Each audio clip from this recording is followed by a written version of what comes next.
आइए, सुनिए, देखिए, समझिए सनातन सत्य।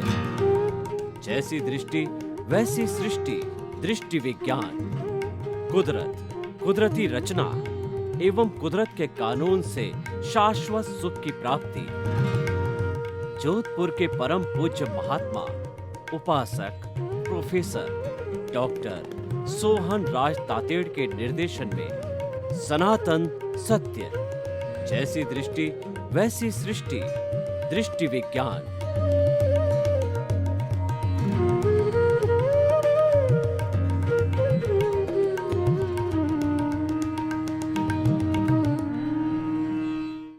भाई और बहनों, मातृशक्ति को नमन। आज का हमारा बहुत सुंदर विषय जो हमने लिया है वह है गुरुकुल शिक्षा प्रणाली एवं वर्तमान शिक्षा प्रणाली। यानी हमारी प्राचीन शिक्षा प्रणाली कैसी थी और वर्तमान की शिक्षा प्रणाली कैसी है। दोनों के गुण भी देखेंगे, दोष भी देखेंगे और उसके बाद में क्या वास्तव के अंदर दोनों के मिश्रण से सही शिक्षा प्रणाली बन सकती है। और इस बात को हमारी भारत सरकार ने नई शिक्षा नीति के अंदर नई शिक्षा प्रणाली जो ली है उसके अंदर गुरुकुल के एलिमेंट को भी जोड़ा है। तो पहले हम गुरुकुल शिक्षा प्रणाली की बात करते हैं कि हमारी भारतीय संस्कृति में जो वर्ण व्यवस्था थी उसके अंदर कुल 4 तरह के जो है आश्रम व्यवस्था थी। उसमें 4 तरह के आश्रम, यानी पहले जो है व्यक्ति 100 वर्ष जिया करता था। यह प्रकृति का वरदान था कि जीवेत शरदम, 100 वर्ष तक जियो। उसके अनुसार हमारी पूरी लाइफ को डिजाइन किया गया था। प्रथम 25 वर्ष जो शिक्षा के हुआ करते थे, इसके अंदर विद्यार्थी गुरुकुल में जाकर के शिक्षा लिया करता था और एक 26 साल से लगा करके 50 वर्ष की उम्र तक वह गृहस्थ जीवन में रहता था। 51 से 75 तक वानप्रस्थ जीवन था और 76 से 100 वर्ष तक संन्यास जीवन था। अभी हम बात करेंगे गुरुकुल शिक्षा प्रणाली, यानी 25 वर्ष की अवस्था तक ब्राह्मण, क्षत्रिय, वैश्य और शूद्र, ये चारों तरह के वर्ण के लोग अपने अपने गुरु के पास में गुरुकुल में जाकर के शिक्षा लिया करते थे और अलग अलग ऋषियों के अलग अलग गुरुकुल थे। अब थोड़ा हम गुरुकुल की जो वहाँ की व्यवस्था है उसके बारे में बताना चाहते हैं कि गुरुकुल हमेशा प्राकृतिक स्थानों पर बने हुए होते थे, पहाड़ों की गोद में होते थे, जहाँ कलकल करती नदियाँ बहती थी, चारों तरफ हरियाली हरियाली थी और फल देने वाले जो पेड़ हुआ करते थे, चिड़ियाँ चहचहाती थी, मोर नाचते थे और चाहे वाइल्ड एनिमल हो चाहे दूसरे एनिमल हो, सब अपनी शत्रुता भुला करके वो जो है सभी अपने अपने स्थान के ऊपर निवास करते थे। उस प्रकृति के विहंगम दृश्य को निहारा जाए तो हमें प्रभु के दर्शन हो जाते हैं। ऐसी हमारी वो प्राकृतिक छटा थी। उसमें जो लकड़ी इत्यादि के जो बना घास फूस के जो है घर बना करके और गुरुकुल बनाए जाते थे और वहाँ पर शम और शम की नीति लागू की जाती थी। सम का मतलब समता भाव, क्रोध, अहंकार, माया, लोभ जो है उसमें समन रहे, उसके अंदर समता भाव रहे। विद्यार्थी क्रोध का शमन करे, अहंकार का शमन करे, माया का शमन करे और लोभ का शमन करे। ये समभाव की नीति थी। दूसरी थी शम का मतलब अगर आपको क्रोध आ भी जाए तो उसका उपशमन करो, उसको बाहर व्यक्त मत होने दो, अहंकार को बाहर व्यक्त मत होने दो, छल कपट आप करो ही मत। और लोभ है वह लोभ हमारे लिमिट के अंदर होना चाहिए। ऐसी शिक्षा गुरुकुल प्रणाली में दी जाती थी। गुरुकुल प्रणाली की शिक्षा मूल्यों की शिक्षा हुआ करती थी और वो शिक्षा एक अच्छा इंसान बनाने की शिक्षा हुआ करती थी कि एक अच्छा इंसान बनकर के जब गृहस्थ जीवन के अंदर जावे तो अपना जीविकोपार्जन भी कर सके, बाल बच्चों को अच्छे संस्कार भी दे सके, माँ बाप की सेवा भी कर सके। और जो गृहस्थ जीवन का एक मुख्य अंग होता है अतिथि देवो भव, बाहर से कोई अतिथि भी आ जाता है उसका सत्कार किया जाए। अतिथि यानी जिसके आने की कोई तिथि नहीं होती है, वह कभी भी आ सकता है, तो इसीलिए उसकी सार संभाल, उसकी आवाभगत और उसके साथ में अच्छा व्यवहार किया जाना चाहिए। ये हमारी संस्कृति थी और गुरुकुल एजुकेशन के अंदर इसको पूरा अच्छी तरह से बताया जाता था कि अतिथि का जो है आप सत्कार करो। तो इस तरीके से इन मूल्यों की शिक्षा दे करके और छात्र को जो है बहुत ही सुसंस्कारी बनाया जाता था। शिक्षा के सब सूत्र दिए जाते थे, वेद, पुराण, उपनिषद और त्रिपिटक, ब्राह्मण और आगम, ये सारे पढ़ाए जाते थे।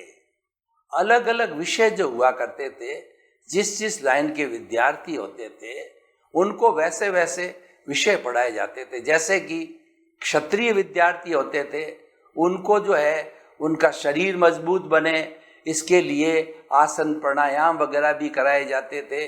और साथ साथ में उनको जो लड़ाई की शिक्षा है, भाला है, तीर है, तलवार है, ये भी इससे भी लड़ना सिखाया जाता था।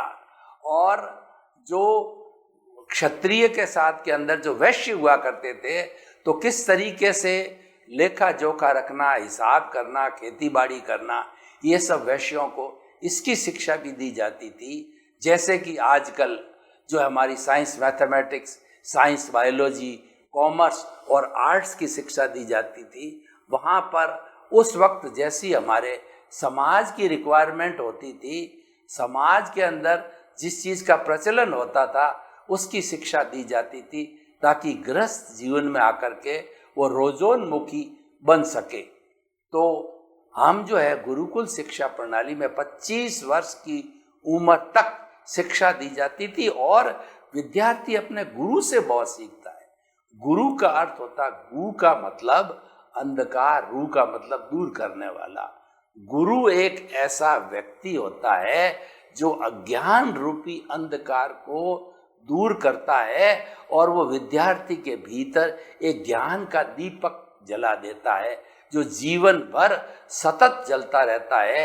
यानी सतत उसके अंदर ज्ञान जो है वो रोपित कर देते, ज्ञान दे देते थे विद्यार्थी को। उस ज्ञान को पाकर के वो सनातन सत्य, कुदरत, कुदरती रचना और कुदरत के कानून के अंतर्गत वो शाश्वत सुख की प्राप्ति कर सकते थे। ऐसा मजबूत विद्यार्थी को बना दिया जाता था।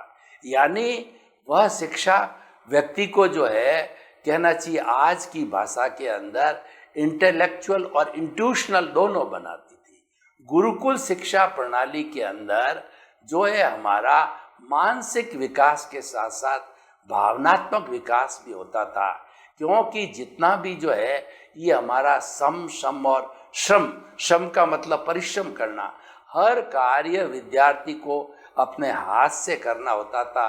पानी लाना, लकड़ी लाना, भोजन बनाना इत्यादि इत्यादि सब काम विद्यार्थी अपने हाथों से किया करते थे, ताकि कि उनको हुनर हो जावे और गृहस्थ जीवन के अंदर कभी भी ऐसा काम पड़ जावे तो वह जो है हुनर उसको आना चाहिए, काम अटकना नहीं चाहिए।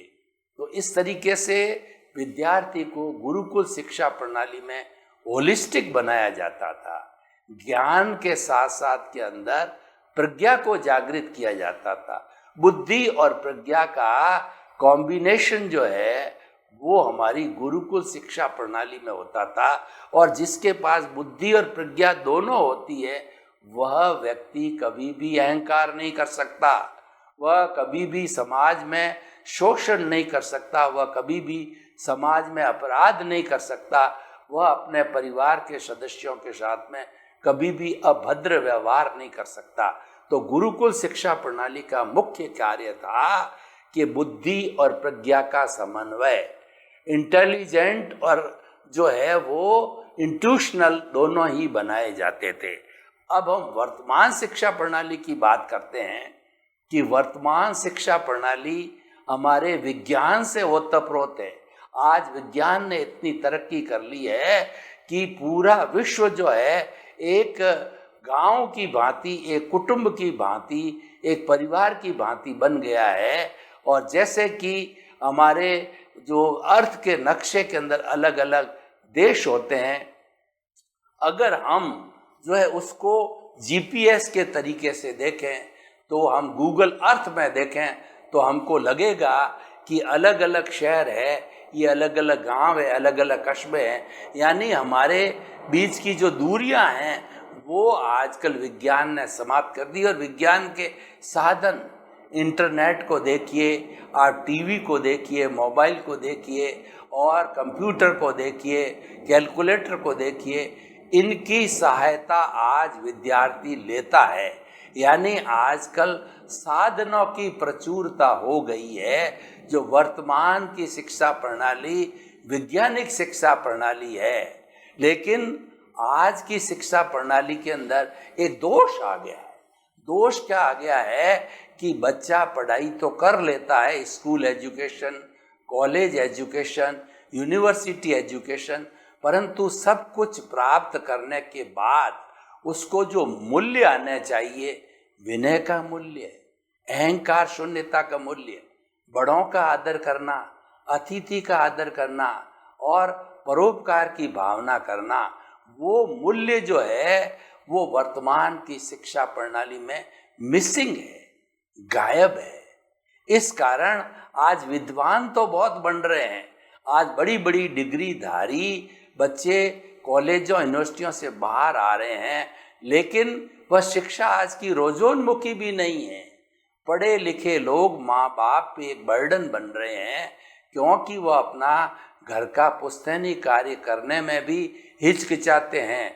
कोई किसान का लड़का है, वो ग्रेजुएट पोस्ट ग्रेजुएट हो गया, तो वो बाप का जो खेती बाड़ी का धंधा करना पसंद नहीं करता।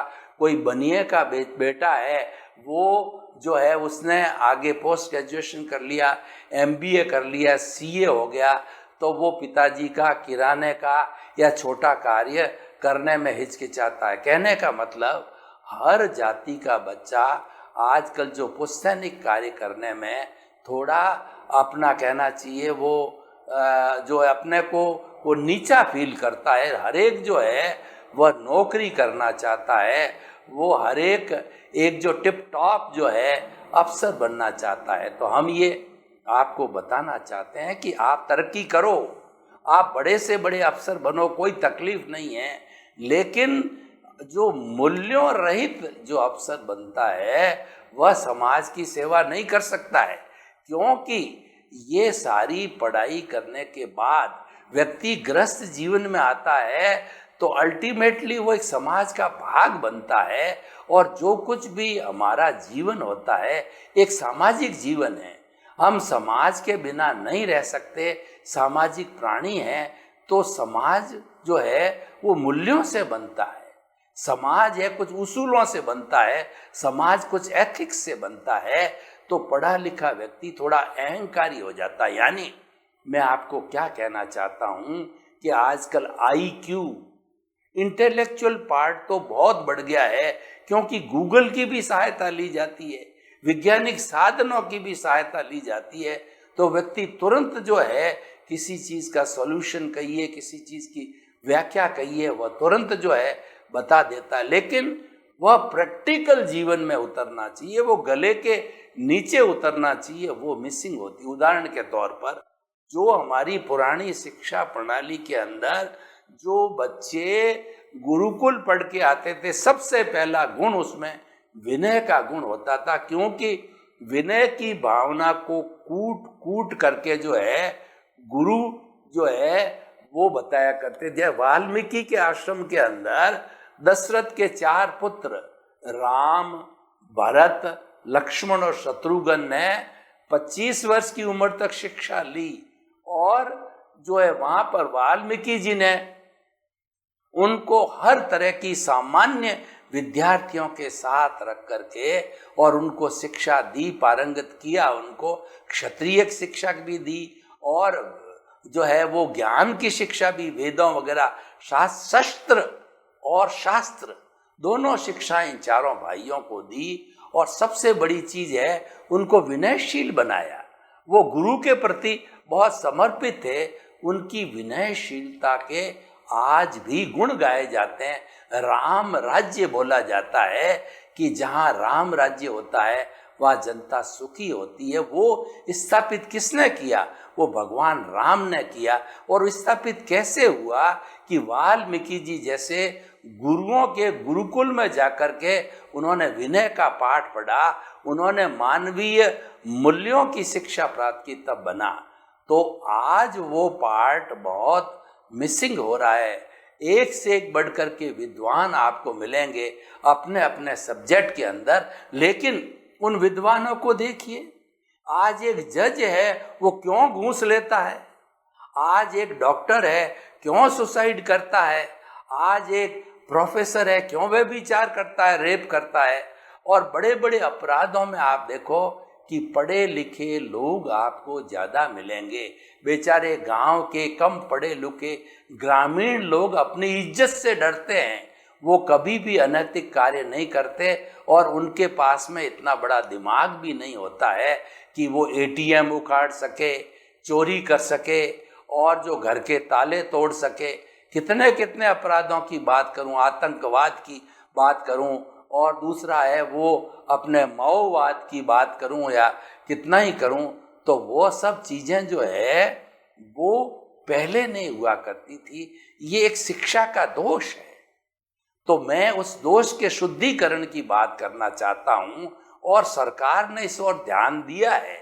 हमारी शिक्षण संस्थाओं ये बहुत महसूस कर रही है कि आज वास्तव में पुरानी शिक्षा की कुछ जो इमोशनल क्वोशेंट है, भावनात्मक विकास है, जो इंट्यूशनल पार्ट है, वह कम हो रहा है। इसीलिए आज हमारी शिक्षा, नई शिक्षा नीति में उसको जोड़ा गया है। उसके अंदर क्या कराया गया है कि हमारे अष्टांग योग को जोड़ा गया है, पुरानी गुरुकुल शिक्षा प्रणाली को जोड़ा गया है कि विनयशीलता कैसे आए और व्यक्ति अहंकार को छोड़ के निरंकारी कैसे बने, इसकी शिक्षा आज जोड़ी गई है। और साथ साथ में हमारे धार्मिक ग्रंथों को भी आज पढ़ाया जाता है कि किस तरीके से हमारे ऋषियों ने, मुनियों ने, महापुरुषों ने जो है वो पुराने जमाने के अंदर एक ऐसा उच्च वातावरण बनाया कि उस वक्त के इंसान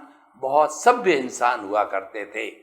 तो अब हम दोनों जो शिक्षा प्रणाली का हमने कंपैरिजन किया, आज की शिक्षा प्रणाली जो है वह थोड़ी जड़वत हो रही है। और खास करके देखिए, जब हमारा कोरोना काल आया तो लगभग 1.5 साल तक हमारी ऑनलाइन शिक्षा चली।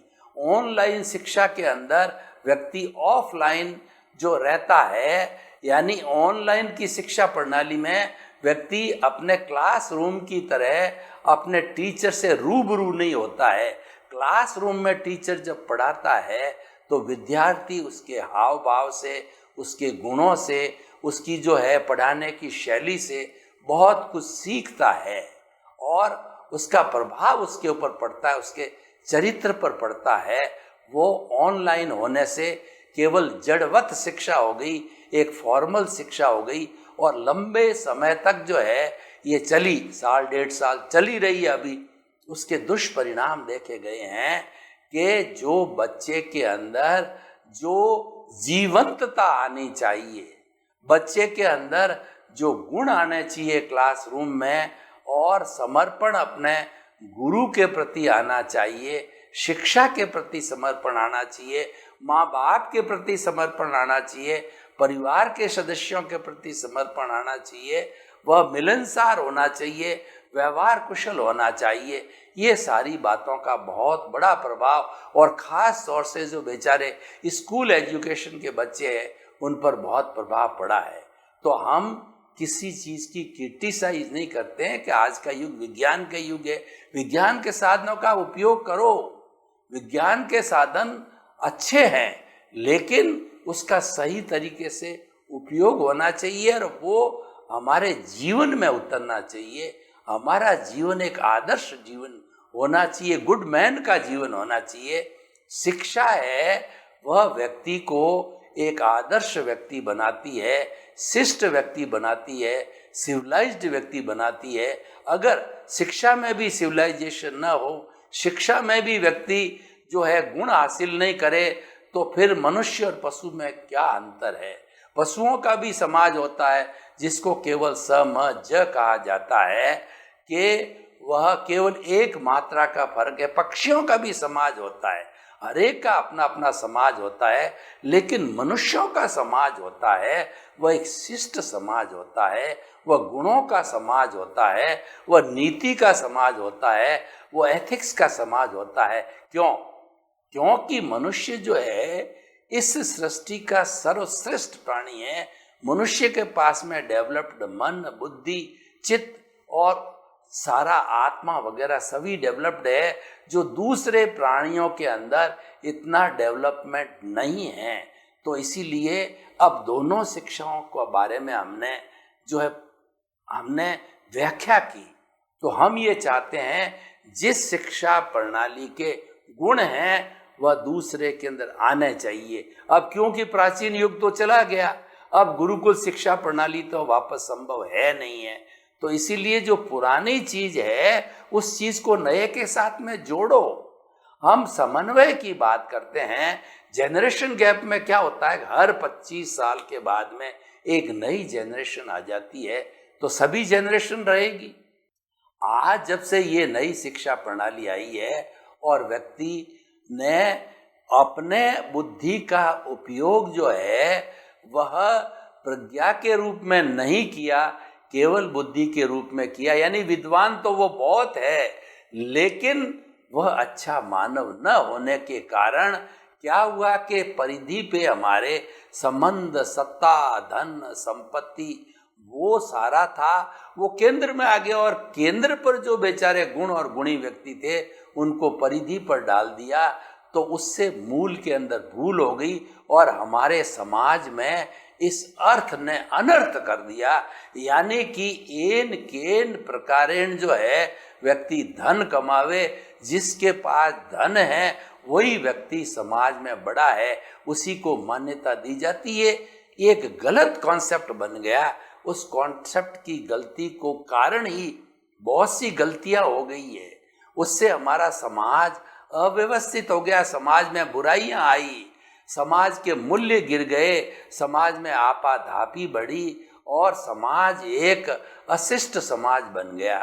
तो हम निष्कर्ष की भाषा में बात करें तो गुरुकुल शिक्षा प्रणाली मूल्यों की शिक्षा और विनय की शिक्षा और इंट्यूशनल शिक्षा जब वर्तमान की विज्ञान शिक्षा के साथ जुड़ेगी, उसके अनुसार उसको पढ़ाया जाएगा, तो व्यक्ति एक अच्छा शिष्टाचार वाला व्यक्ति जो है वह बनेगा। और यही दोनों शिक्षा के कंपैरिजन का जो हमें ध्यान देना है। तो भाई और बहनों, हम आपको ये बताना चाहते हैं कि आप अपने बच्चे जो देश का निर्माण करते हैं, देश की भावी पीढ़ी है, विश्व की भावी पीढ़ी है, वही एक अच्छे समाज का निर्माण करेंगे, अच्छे देश का निर्माण करेंगे। तो उनको आप वर्तमान की जो वैज्ञानिक शिक्षा अवश्य दो, लेकिन साथ साथ में घर में हो चाहे स्कूल में हो, उनको अच्छे अच्छे संस्कार दिए जाएं। और खास तौर से आज का मानव इगोस्टिक बन गया है, इतना ईगो बन गया है, बढ़ गया है। उस ईगो के कारण परिवार टूट रहे हैं। जो संयुक्त परिवार जिसमें 100 आदमी 3 जनरेशन साथ रहती, आज कहीं भी देखने को नहीं मिलती है। तो आज के हमारे बच्चे को ये प्रारंभिक शिक्षा जो है, निरंकारी शिक्षा, विनय की शिक्षा और सच्चाई की शिक्षा, honesty is the best policy, simple living and high thinking, अतिथि देवो भव, वसुधैव कुटुंबकम, ऐसी हमारी जो अच्छी शिक्षा नीति है, जीवन निर्माण के मूल्य है, वो फिर से ऐसे संस्कार बच्चों में दिए जाने चाहिए। तो आज की जो हमारी शिक्षा है अच्छी शिक्षा है। केवल ये जो कमी आ गई है, जो पार्ट मिसिंग हो गया है, उस पार्ट को जोड़ दीजिए तो वर्तमान की शिक्षा प्रणाली होलिस्टिक उत्तम शिक्षा प्रणाली हो जाएगी। क्योंकि विज्ञान के माध्यम से हम बहुत बड़ा परिवर्तन ला सकते हैं। परिवर्तन क्या है? समाज को सुविधा देना। लेकिन समाज को सुविधा देना तो अच्छी बात है, लेकिन समाज अगर निरंकुश बनेगा, अपराधी बनेगा, तो फिर वह सुख सुविधा किस काम की रहेगी। तो हमारा निष्कर्ष ये है कि वर्तमान शिक्षा प्रणाली में पुरानी गुरुकुल शिक्षा प्रणाली के अच्छे अच्छे तत्वों को जोड़िए, उसके अंदर मूल्यों को जोड़िए, तो हमारी वर्तमान की शिक्षा प्रणाली बहुत अच्छी बन जाएगी। सर्वे भवन्तु सुखिनः, सर्वे सन्तु निरामया, लोक के सब जीवों को सुख मिले, शांति मिले, आनंद मिले, प्रेम मिले, और हम सभी जो है भाई भाई बन करके भातृत्व भाव से जो है एक अच्छे समाज का निर्माण करें। आपके प्रति मंगल भाव।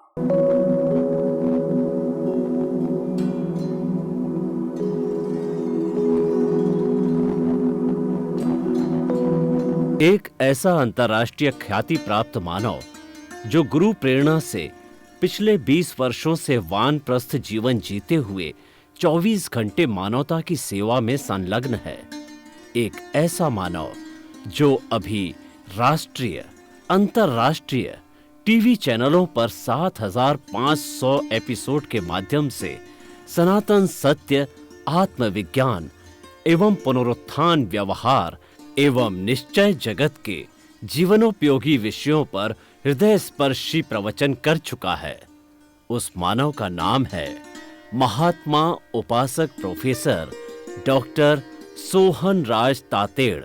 प्रोफेसर तातेड़ द्वारा योग, दर्शन, शिक्षा विषयों पर रचित पीएचडी स्तर के 250 शोध ग्रंथ भारत के 100 प्रतिष्ठित विश्वविद्यालयों में शोधार्थी पढ़ रहे हैं तथा वे सभी शोध ग्रंथ वहां की सेंट्रल लाइब्रेरियों में उपलब्ध हैं।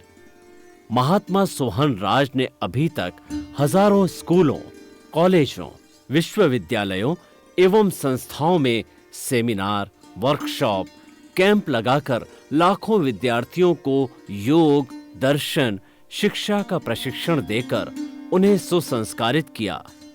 डॉक्टर तातेड़ ने भारतीय संस्कृति उत्थान के 4000 से अधिक समसामयिक विषयों पर आर्टिकल लिखकर ऑनलाइन जर्नल, पत्रिकाओं, वेबसाइट्स पर प्रकाशित किया, जिसका उपयोग लाखों पाठक कर रहे हैं। उपासक तातेड़ के 5000 से अधिक आज का सुविचार, आज का शुभ संदेश, आज का मंगल भावना योग आदि चिंतन websites, Twitter, blogger, Facebook, YouTube माध्यमों से लाखों लोग अपना जीवन निर्माण कर रहे हैं। मानवता के मसीहा ऐसे महामानव महात्मा सोहन राज तातेड़ के प्रोफाइल को अभी तक विश्व के 20 लाख दर्शक यूट्यूब पर, 12 लाख गूगल पर एवं लाखों दर्शक फेसबुक, ब्लॉगर, ट्विटर और इंस्टाग्राम पर देख चुके हैं।